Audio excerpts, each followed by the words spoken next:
उतरना पड़ेगा पढ़ाई की जंग में दोबारा। उतरना पड़ेगा पढ़ाई की जंग में दोबारा, क्योंकि कुछ लोग नाम भूल गए तुम्हारा। तो बच्चों, इन्हीं शब्दों के साथ आज के टॉपिक की, या हम कहें कि आज के सब्जेक्ट की शुरुआत करते हैं। जो सब्जेक्ट है वो हमारा प्री बोर्ड पर बेस्ड है। ठीक है, सबको पता है कि आपका प्री बोर्ड होने वाला है। और अब आप सोच रहे होंगे, आपके माइंड में एक क्वेश्चन आया होगा कि प्री बोर्ड आखिर कितना जरूरी है। बच्चों, हम ज्यादा नहीं कहेंगे, मगर हाँ इतना जरूर कहेंगे कि प्री बोर्ड इतना जरूरी है कि आपके बोर्ड एग्जामिनेशन के रिजल्ट को डिसाइड कर देगा। कौन? प्री बोर्ड का रिजल्ट। अगर प्री बोर्ड में आपके सपोज दैट 80 मार्क्स आ रहे हैं आउट ऑफ 100, तो प्री बोर्ड में ये मान के चलो कि आपके मार्क्स 90 और 95 या 100, हम कह सकते हैं कि 100 आप अचीव कर सकते हो। ठीक है, आप 20 मार्क्स गेन कर सकते हो। बट हाँ, ये नहीं होने वाला कि प्री बोर्ड में आपकी 40 या 50 मार्क्स आ रहे हैं तो आपका 100 हो जाए। लोग चाहे जितना कहें, हमने यूट्यूबर्स को, कई सारे टीचर्स को देखा हुआ है और सुना भी है कि लास्ट में जाके प्री बोर्ड खराब हो गया, कोई बात नहीं, बोर्ड एग्जामिनेशन में फोड़ के आएंगे, है ना। तो बोर्ड एग्जामिनेशन में कुछ नहीं फूटता, मैं तो यही कहूंगा, है ना। बोर्ड एग्जामिनेशन में कुछ नहीं फूटता, आपका रिजल्ट डिसाइड हो जाता है प्री बोर्ड के साथ ही। ठीक है, अगर आपका रिजल्ट 80 प्री बोर्ड में आ रहा है तो आप 90 से अबव ले जा सकते हो, चांसेस होते हैं। बट हाँ, किसी का 30 40 50 आ रहा है तो वो सोच रहे हो कि 90 क्रॉस हो जाए, तो नहीं होने वाला। ठीक है, 80 वाले को मैंने देखा है क्रॉस करते हुए, बट हाँ कि 40 50 वालों को क्रॉस करते हुए नहीं देखा हुआ है। यहाँ पे जो सबसे इंपॉर्टेंट चीजें हैं कि प्री बोर्ड जब आप देने वाले हो, उससे पहले क्या क्या आपका क्लियर होना चाहिए। प्री बोर्ड देने वाले हो तो सबसे पहले तो आपका क्लियर होना चाहिए क्या?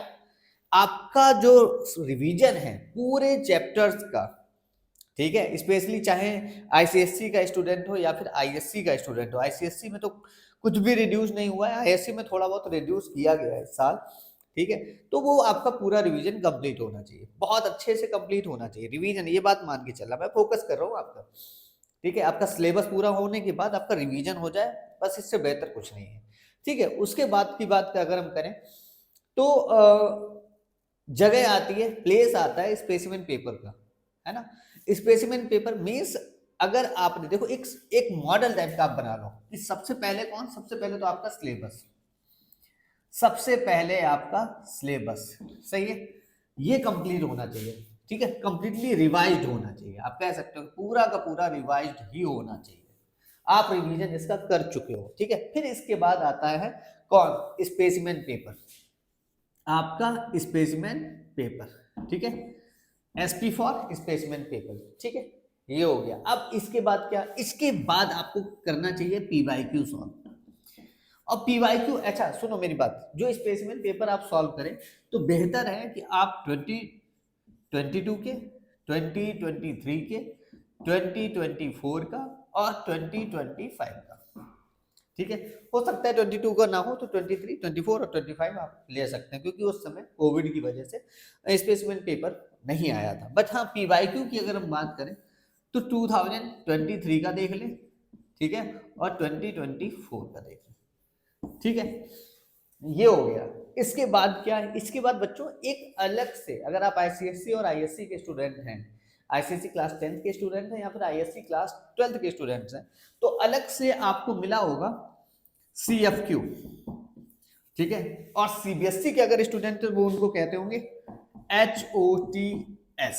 सीएफक्यू means competency focused questions, HOTS means higher order thinking skills. ठीक है, ये हैं आपके, इनके क्वेश्चंस आप तैयार करें। सीएफ आईसीएससी में तो सीएफक्यू, चाहे फिर वो आईसीएससी बोलो क्लास 10th या क्लास 12th, आईएससी दोनों में सीएफक्यू मिले हुए हैं। ठीक है, आपको CIST.org की वेबसाइट पे जाके सीएफक्यू के क्वेश्चन देखने होंगे और उनका सॉल्यूशन खुद से करना होगा। ठीक है, डेफिनेटली एमसीक्यू जो टाइप क्वेश्चंस हैं उनके सॉल्यूशन नहीं दिए गए, बट उनके आंसर दिए गए। कुछ आंसर में भी हमने देखा है कि इनकरेक्ट हैं। ठीक है, तो उनको आप लोग टीचर से डिस्कस करके या हमसे डिस्कस करके क्लियर कर लें कि आपका करेक्ट कौन सा होगा। ठीक है बच्चों, और 10th में भी इसी तरीके से है। तो ये अगर इस प्रोसेस को आप फॉलो कर रहे हो, ठीक है, तो आपको कोई भी, मैं तो कहता हूं 90 प्लस से रोक नहीं सकता कोई भी। बट कंपलसरी ये है कि ये चारों प्रोसेस से आप गुजरे हो, ठीक है, प्री बोर्ड तक। फिर प्री बोर्ड के बाद तो फिर आपका, अच्छा मेहनत तो आपको करनी पड़ेगी, ठीक है, अलग से आपको एनालिसिस करना होगा एक तरीके से। इससे आइडिया लग जाता है कि आपकी क्वेश्चन का पैटर्न क्या है। अगर आप CFQ तक जा रहे हो तो दुनिया कोई ताकत आपको 90 प्लस आने से रोक नहीं सकती, ये तो तय है। कोई भी बच्चा ऐसा नहीं, चाहे आपके आप सीनियर्स हो, उनसे जरूर आप डिस्कस करिएगा कि क्या उन्होंने इस प्रोसेस को फील किया है, और उसके बाद उनके मार्क्स पूछिएगा तो डेफिनेटली उनके मार्क्स 90 प्लस ही होंगे, ठीक है। ऐसा हो ही नहीं सकता किसी बच्चे ने ये प्रोसेस पूरा कंप्लीट ना किया और वो 90 प्लस ले आए, नामुमकिन है, ऐसा हो ही नहीं सकता, ठीक है बच्चों। तो ये सारी चीजें आपके लिए बहुत जरूरी है, इनको समझना बहुत जरूरी है, ठीक है। मैंने देख रहा था कोई छूट तो नहीं गया, ठीक है। ये सारी चीजें आपके लिए जरूरी है, और मेरी वही बात कि प्री बोर्ड बहुत जरूरी है आपको अच्छे से क्वालिफाई करना। और टीचर्स की जो मैंने बात बोली कि प्री बोर्ड जो है अगर खराब हो जाए तो बोर्ड एग्जामिनेशन में फोड़ देंगे, तो कभी ऐसा नहीं हुआ। जिस बच्चे का फर्स्ट टर्म, मेरे स्कूल में तो फर्स्ट टर्म होता है, फिर उसके बाद सेकेंड टर्म होता है, और फिर प्री बोर्ड होता है, अगर बोर्ड क्लासेस की बात अगर हम करें, ठीक है।